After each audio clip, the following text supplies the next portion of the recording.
Hey guys, welcome back to the channel. I just wanted to share a few quick photos of the Grizzly.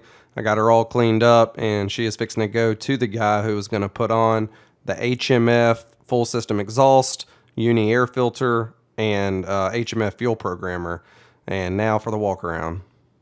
Hey guys, it's John from John's ATV and Outdoor. I'm back with another video.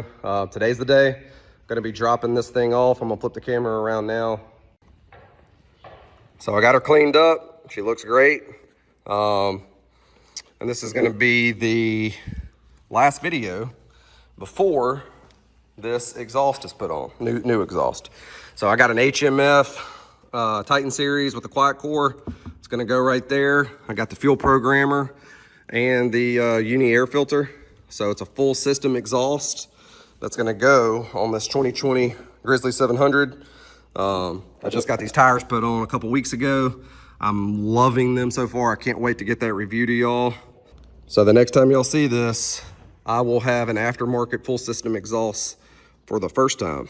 So anyway, so look forward to my next video that's gonna show this with everything put on and my early initial thoughts and impressions of this exhaust. Can't wait to show it to y'all. See you on the next one.